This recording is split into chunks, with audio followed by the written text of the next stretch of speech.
El viento helado de Jerusalén soplaba entre las callejuelas mientras la luna llena, testigo silente de la Pascua, alumbraba los techos de piedra de la ciudad santa. Era la noche en que el Hijo del Hombre sería entregado. Mientras los sumos sacerdotes tramaban en las sombras, el mundo espiritual ardía en una guerra invisible.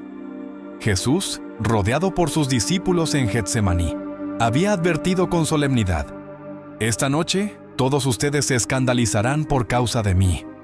Pedro, impetuoso, con el fuego del amor genuino pero impulsivo, exclamó: «Aunque todos se escandalicen, yo no».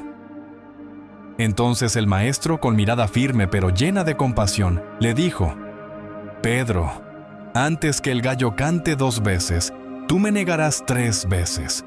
Pero para entender esta interesante historia, vamos a su contexto histórico. En el Imperio Romano, la noche estaba dividida en 4 vigilias militares. Primera vigilia, 6 a 9 p.m. Segunda vigilia, 9 p.m. a medianoche. Tercera vigilia, medianoche a 3 a.m. Cuarta vigilia, 3 a.m., 6 a.m.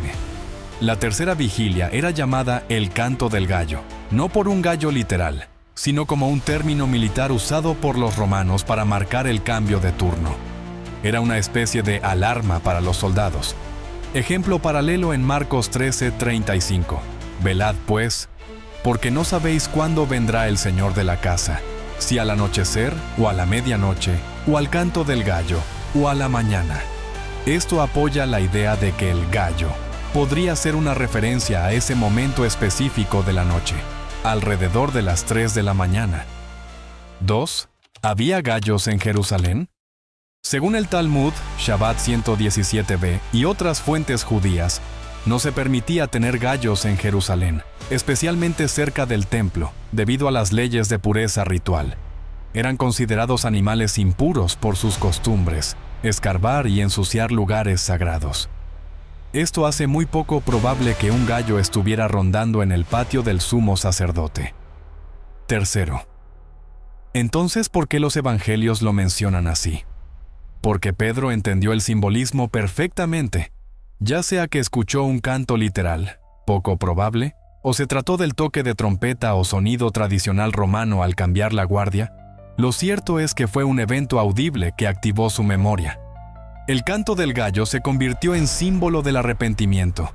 Por eso muchas iglesias antiguas ponían gallos en los campanarios, no como adorno, sino como un recordatorio del quebranto y la restauración.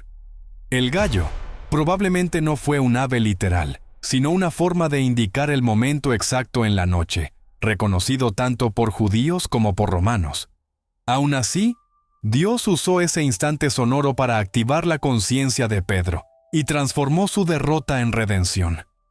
Pedro, que había seguido de lejos a Jesús después del arresto, se coló en el patio del sumo sacerdote.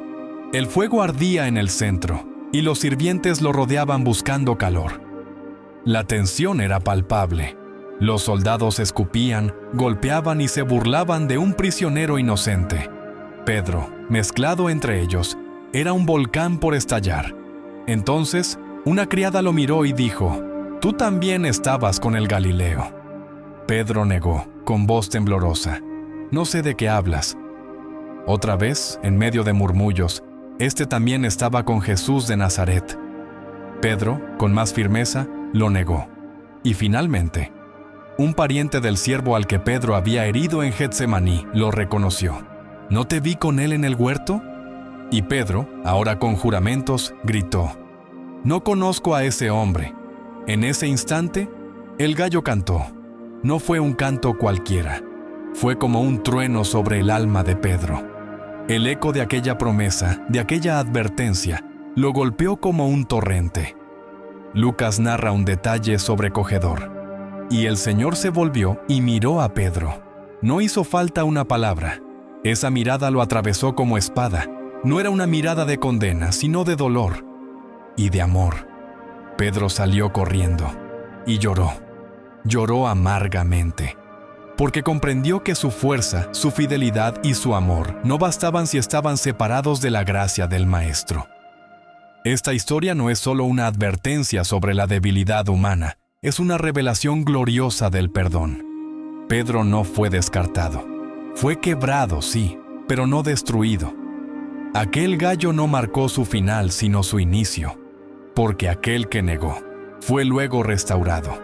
Aquel que lloró, luego predicó, y aquel que cayó fue levantado por el mismo Cristo resucitado. Todos tenemos un canto de gallo en la vida, un momento que revela nuestra fragilidad, pero no se trata de cuán profundo caemos, sino de a quién miramos después de la caída.